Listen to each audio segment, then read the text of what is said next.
The Devil All the Time is a 2020 film starring Tom Holland, Robert Pattinson, and Sebastian Stan. This movie was a Netflix original and was released on September 11th, 2020, to somewhat positive reviews. I watched the movie for the cast alone, and although I found it a bit jarring seeing Tom Holland and Robert Pattinson doing deep southern accents, they did a good job with what they were given. The acting was never put into question with this film. What I did have a problem with was the screenwriting, because boy was it awful. Written and directed by Antonio Campos, this movie struggles to make me engaged at all besides pure annoyance by how laughably unmotivated this movie is. For those of you who haven't seen it, I will recount the movie in a non-biased way, summarizing what happens throughout to catch you up to speed before delving into my major gripes with this film, because there are a few. So without further ado, here's the summary of The Devil All the Time. We start with a narrator telling us about 3 cities in Ohio and West Virginia. He tells us how long it takes to get from Meade to Knock'em to Coal Creek. We are told about Willard making a cross where he and his son pray every day. This reminded Willard of when he was in World War II and they came across Sergeant Miller Jones hanging on a cross with the text telling us how long ago this happened and where it was. We're introduced to Carl and Sandy. The narrator tells us about their gig. Back to Willard, and he sees his waitress being nice to this homeless man as she gives him a free meal. Willard gives his uncle a pistol that supposedly Hitler used to kill himself. Willard and his mom go to church, and Willard's mom promised to pawn off his son to Helen without telling Willard. 2 new guys come to preach the message at church by testing their faith, named Roy and Theodore. Roy dumps spiders on his face, and that's what tells Helen, this man is going to be my future husband. The narrator comes back in to tell us about this interaction that Helen would marry Roy. Willard goes back to Meade to meet Charlotte, and then we cut back to them renting a house with their kid named Arvin. Willard writes to his mom saying he has the urge to pray again after the narrator just told us this fact. Helen leaves for a date with Roy, and the narrator tells us she will never see her daughter again, and they didn't find her body for 7 years. Cut to years later, and Arvin comes back from school with another black eye. Willard tells Arvin to fight back when kids pick on him, and we get back to where we started with the first scene, and we see 2 hunters walking by making fun of Willard and his son, and talking about how they want to visit Charlotte. Willard takes Arvin and the dog to go watch him beat the 2 hunters to a pulp before driving off to teach Arvin this lesson. The narrator tells us about Arvin looking back on this day as the best day he spent with his father. Arvin walks into his mom passed out on the floor, which we find out is cancer that is pretty quickly going to kill her. Willard then becomes overcome with rage and sadness as he tells his son to pray like you mean it, as he verbally and physically abuses him to pray louder because he believes praying louder will save her. Willard tells his son to not cry as a child, even though the next scene we see Willard has been there all night praying and crying. Willard goes to a bar and thinks God wanted him to make a sacrifice in order to prove his faith, so he goes out and kills his son's dog to try and save Charlotte. It cuts to Willard and his son at Charlotte's funeral. Arvin eats an entire pie out of sadness and grief and talks to the spirit of his dog, saying he's going to find him and give him a proper burial, where he goes in the middle of the night and tells his dad he isn't praying anymore, to discover his dad has killed himself. We cut to Lee in his cruiser getting a hand job before going to visit Arvin. He sees the body, and we cut to the dog being hung up on the cross like Willard saw in World War II. Flashback to Lenora, Helen's daughter, as we see Roy trapping himself in a closet after getting bit by one of his spiders. Roy believes this was one of God's tests on him. Cut to Roy's brother sharpening a screwdriver, and we hear Roy yelling because he has heard the Lord and found what God wanted. We get back to when Helen left Lenora with Willard's mom before her subsequent death. We see Roy murdered his wife as he believes God wanted to test Roy by having Roy kill her and then resurrect her. Helen is not brought back to life, and we see Roy and Theodore try to run away for their life. Roy leaves his disabled brother behind as he goes on foot to run into Carl and Sandy. We find out Carl and Sandy lure in men to take nude pictures with Sandy before they kill him in Carl's very weird and sick manner. Carl kills Roy, but before he does, Roy tells Carl his daughter's name. The narrator comes back to tell us about how it was the early days of Sandy and Carl's operation. Cut back to the current time, and we see Arvin moving in with his grandma and Lenore. Fast forward to Arvin's birthday, and Tom Holland finally shows up where he gets the pistol that Hitler used as a present. The narrator comes back to tell us these guys' names that pick on Lenora before Arvin beats them up. Lenora visits her mother's grave every day, and Arvin would join her even though he's not religious. The church gets a new hot pastor, Robert Pattinson, as Reverend Preston. The narrator comes back into info dump again that isn't plot relevant about Reverend Preston that soon cuts him off to roast Arvin and Lenora's grandma. Arvin doesn't come with Lenora to the cemetery this time, and Reverend Preston lures her in so she can reveal herself to God. Arvin didn't go with Lenora because he wanted to beat up the guys who were bullying Lenora. Jump back to Sandy as she is wrestling with whether or not she should leave Carl forever or stay. Sandy's brother Lee stops by as he finds out she's a hooker and he's worried about his re-election. We find out that Lee has been getting bribed for years. We then see Sandy and Carl picking up another vulnerable kid to take advantage of. Cut back again to Lenora and Reverend Preston as we see them spending a lot of time together as she's starting to love him like Helen loved Roy, even though Lenore is being raped. Lenora tells him that she's pregnant with his kid, but he denies doing anything with her. Reverend Preston tells Lenora to get rid of the kid because she doesn't want to have a bastard child. Lenora goes to kill herself, but then regrets it instantly and changes her mind. But before she can, she slips and actually kills herself. Arvin is told that Lenora was pregnant, and Arvin gets very angry about it. We see Reverend Preston doing the same thing to yet another vulnerable girl from the church. Arvin knows that it was Reverend Preston and goes to kill him before leaving home forever. Cut back to Lee and he murders the guys who bribed him for some reason we are never told. On Arvin's trip, his car breaks down and Sandy and Carl pick up Arvin. Arvin shoots Carl before Carl can do it to him, and then proceeds to shoot Sandy because Carl took the bullets out of Sandy's weapon. Lee finds Sandy's body and finds out it's Arvin and hunts him down as they get into a shootout. Arvin kills Lee, Arvin finds a new hitchhiking driver, narrator talks, credits roll. And that is The Devil All the Time.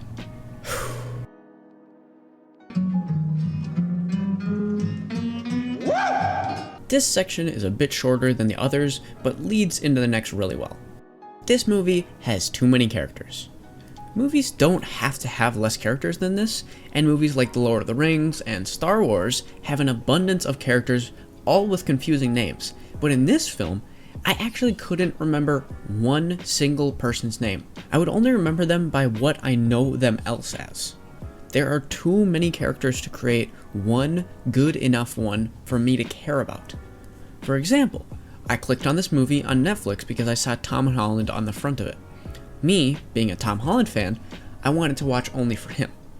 I stopped in the middle of it to look up if he was in this movie and make sure I didn't click on the wrong title because it took a full 47 minutes for him to show up. You do not introduce your protagonist 47 minutes into the film.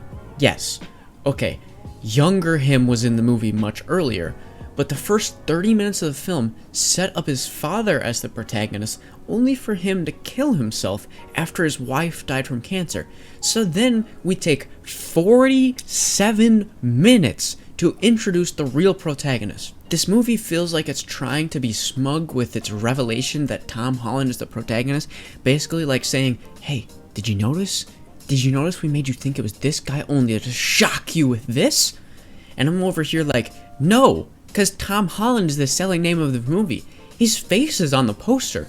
He was what brought me here, so I'm bored and confused until you actually made him show up and wasted like 30 minutes setting up a character that just dies.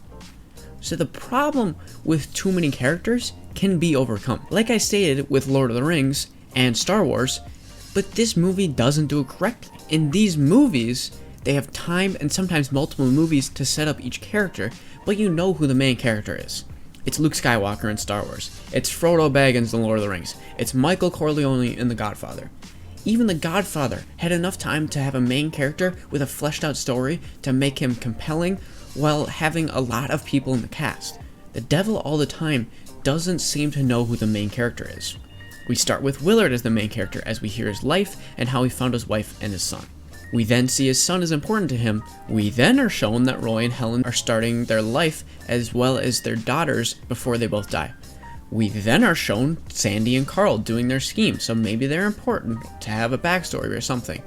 We then are shown Lee getting backstory, so apparently he's relevant. We then are finally shown, 47 minutes in, Tom Holland. We then are shown the new pastor, who is important, as well as Lenora. You see the problem? I started every sentence with the same phrase, we then are shown, because this movie does the same thing.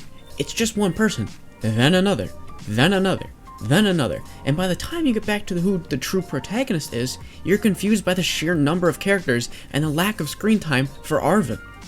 We start with Willard, but he's dead, so maybe it's these other characters we set up that will kick into gear, but nope, it's Arvin. I'm going to look into this more in the next section, but just remember, there are 34 named characters in this movie, which is a lot, but can be dealt with if we know who is and isn't important. But this entire time, we have been shown characters that seem irrelevant, then we follow them on a side story, so maybe they are relevant, so I forget every character's name. I'm not kidding. I watched the movie 2 times and forgot nearly every person's name until I finally changed the script, having the movie open on another screen to remember every character. 5 times through now, I still can't remember for the life of me what Roy's brother's name is, even though they said it 3 or 4 times and setting him up to be important in some way. In this time, we get introduced to like 8 other characters that all play a role in this movie in some way, but none of them really matter, and all could have been shortened into 5 minutes of runtime instead of run on for 47 minutes until Tom Holland showed up.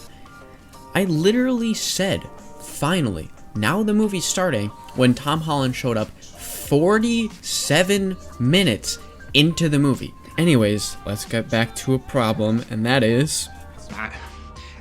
I pray for that girl's soul every night.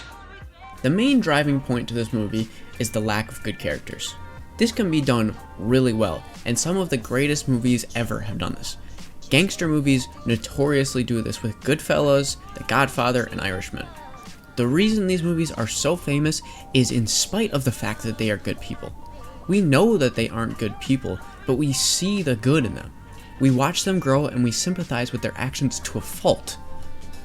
For the most part, every action they do has the risk of death, and what these movies do is motivate their protagonists so much that they are intrigued to watch. BoJack Horseman and Walter White are 2 great examples of horrible protagonists with amazing motivation, organically shown to make the audience wanting more and almost cheering for them. The Devil All the Time tries to replicate that, and well, they just fail miserably. Last part talked about the amount of characters removed from developing one character enough, and this is why you need to develop your characters. In this film, they don't develop any of their characters enough to make them motivated enough to make the audience care. Arvin is the main character, which isn't a problem, but what I don't get is, what's the point of Roy and Helen? Lenora didn't know her parents. She doesn't know anything about them. What would be the difference if we found out her mother died giving birth to her and her dad abandoned her? We learn nothing about them because they serve no plot relevance. The only reason they are important is because they're dead. So we don't need a backstory that one of the main characters never knows or finds out, so they can be immediately cut out of the story entirely except for one line of dialogue, but instead give them screen time in the first half of the movie equivalent to an important side character. Roy and Helen could have literally been 1 sentence and it would not have made a difference. Another side character that stays throughout is Sandy and Carl. They're the main protagonists, and we constantly go back to their side quests of luring men to take nude pictures with Sandy and then killing them. This gives us, the audience, more vision into why Arvin is afraid of them and why he killed them. But the amount of times they constantly go back to these people only to have them have a 3-minute interaction with Arvin is just a waste. Arvin doesn't know Carl and Sandy and barely spends time with them before they die. So what's the point of showing them luring men to kill them if Arvin kills them with no real tension built up? But it turns out the main protagonist isn't Carl and Sandy, but Sandy's brother Lee, a corrupted cop who is corrupt because he gets hand jobs in a cruiser, gets bribed, and doesn't report his sister for being a whore. So Lee has enough to be motivated. But then near the end of the movie, we see Lee go and shoot these guys that bribed him. Why, you may ask? Hell if I know. Lee's already a corrupt cop.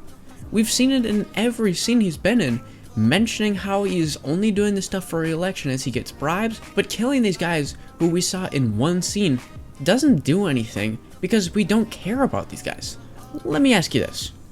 What did any of the protagonists, besides the Reverend, do that directly affected Arvin before they were killed? The only thing that Lee, Sandy, or Carl did was Lee happened to be the cop that was there when Arvin's father died. That's it. How are the protagonist and antagonist supposed to be in conflict with one another if they don't actually have any conflict with each other? This is why the problem of too many characters comes up, because this movie is supposed to be about Arvin. Arvin is supposed to be the main character, but it takes almost an entire act and a half for them to reveal that he's the protagonist. The problem with the amount of characters is that when you're trying to build motivation for Arvin in order for us to accept that he can do bad things, while in our minds being morally obligated to do these things, you need a reason for him to do the things he does. And while he has a little, we're sent on side missions to meet his mother, who does nothing to his character besides that she died. Then we see a side quest where we see a crazy pastor and his wife who is somewhat sort of related to Arvin's grandma, which relates to why Arvin and this girl grow up together. And it is all because this pastor believes he can resurrect his wife. I mean, this is a very long way of saying she is motivated just because she doesn't know her mom and dad. We don't need to know how her mother and dad died because it doesn't matter. Lenora doesn't matter. She's just a motivator for Arvin to do things, and she doesn't know how her mom dies and never knew her parents. So what does this even say to the audience?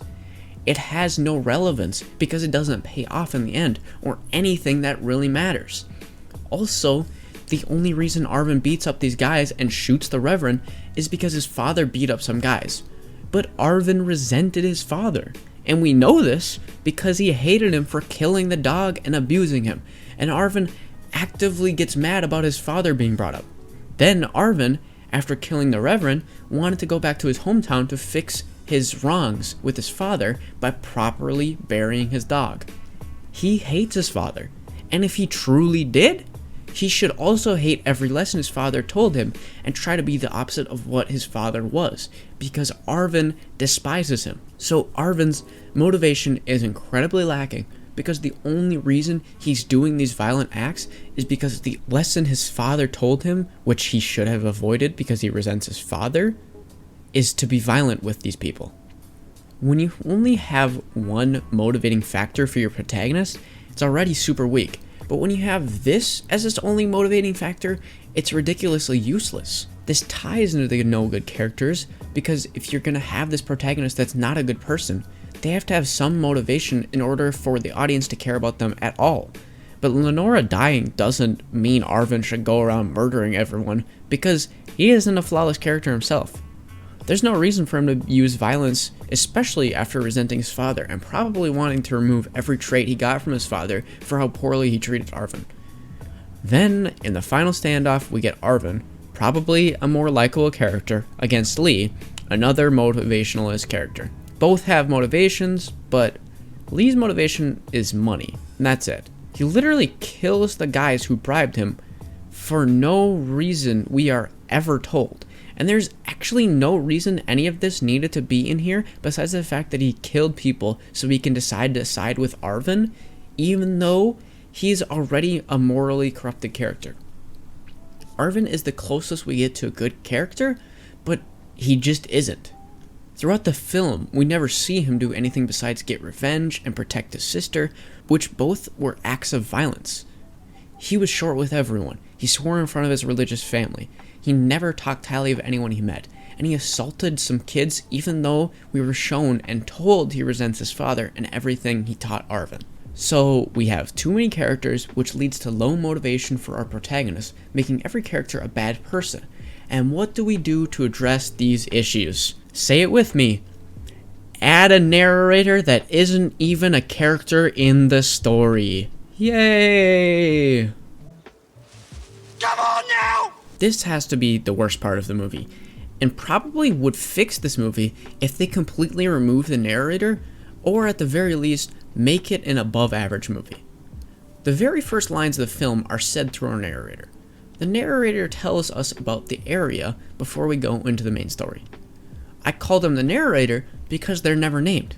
The narrator is completely removed from the story and only added as a way for the director to try and make a more cohesive story. Normally when you have a narrator, you think of movies like Shawshank Redemption, Fight Club, Wolf of Wall Street, or Apocalypse Now. These iconic movies use the narrators to move the plot forward and quickly convey information while still being genuine to the story by having the main character narrate for us. The reason these movies with narration works is not only because they are a character, but also they don't know the thoughts of every character to tell the audience what they thought about doing.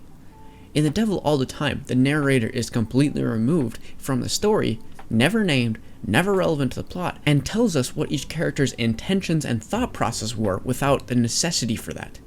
He isn't reading a journal, he isn't voiced by anyone in the movie, and is removed from anything important to the story. This not only takes away from the movie, it removes you from the universe they try and put you into. This feels like a last-second addition in the editing floor to make the movie feel more cohesive and flow better. I have no problems with trying to make the movie flow better. The problem is the narrator adds nothing. They don't need to be in this movie at all.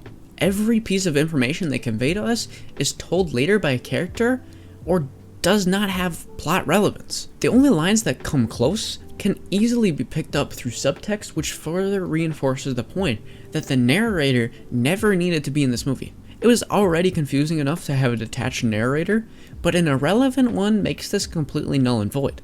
The narrator leaves no space for the audience interpretation of the actors to truly convey their thought process or feeling in the situation because the narrator tells us what the emotion is intended to be in the scene. Let's start slow with the opening.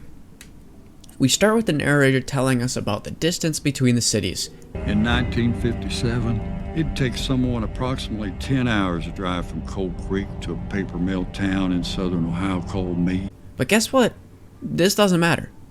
We don't need to know how far away these are because we're shown when Arvin tries to run away and his car breaks down, or when Willard has to stop in one city to get back home because they aren't close to each other. It's things like this that make the narrator irrelevant.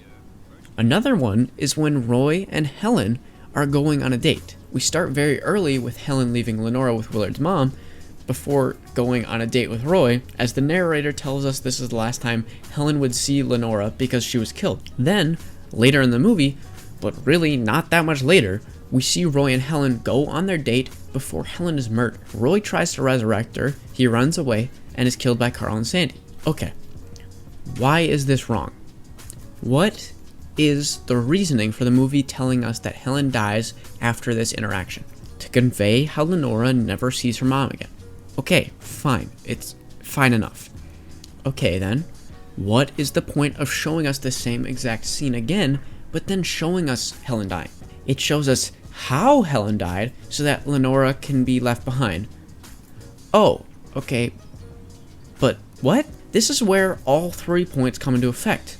We are loaded with too many characters where Roy and Helen appear to be relevant, but they're killed off to try and give Lenora motivation. But the problem is, Lenora doesn't know her parents because she was a baby. So we have too many characters with no motivation, and the story seemed like it didn't make sense. So you added a detached narrator to tell us Helen died, only to show us 20 minutes later the exact same interaction.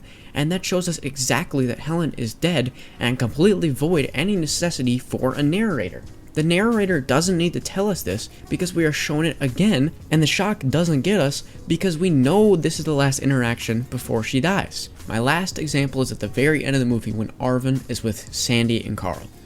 So Carl leaves the car to go to the bathroom, only to reveal to Arvin that he has a pistol. Then we have the narrator kick back in to tell us about how Sandy thinks about leaving with Arvin, and even though he's young, she can make it work. Okay, so earlier in the film we have Sandy almost up and leaving Carl behind before regretting it and not actually doing it. We have the seed that Sandy is unhappy and wants to leave, and is reinforced by the fact that every time after killing someone, she's silent and pissed at Carl. But this time, we never get any acting from Sandy signaling she wants to leave, and it doesn't matter at all because Arvin kills her anyway. So why do they tell us she's contemplated leaving with Arvin? Because she was upset with Carl and wanted a new start. That's fine. If you don't have her being killed literally 2 minutes later. But wait, there's more! So after Carl and Sandy are killed, we get a flashback with the narrator telling us about how serial killers are paranoid. And Carl's no different, as he shows us taking the pistol out of Sandy's bag and removing the bullets, as the narrator tells us he's removed the bullets and put blanks. So that is why Arvin wasn't killed. Serial murderers aren't the most trusting kind. Carl brought the additional quality of being maniacally paranoid. Again, let the actors act. They literally show us Carl removing her bullets, and they showed it was her gun because he took it from her bag. Her gun was loaded with blanks. So I ask once more, what is the point of telling us exactly what has explicitly been shown? There are literally dozens of examples of this exact thing happening throughout the film, and all of it is due to bad screenwriting and a detached narrator. If the screenwriting was better, there would be less clutter, useless characters, lack of motivation, and a last-second added narrator that actually removes value from the movie. Do I think if the narrator was removed, this movie would be good? I mean, there's a chance.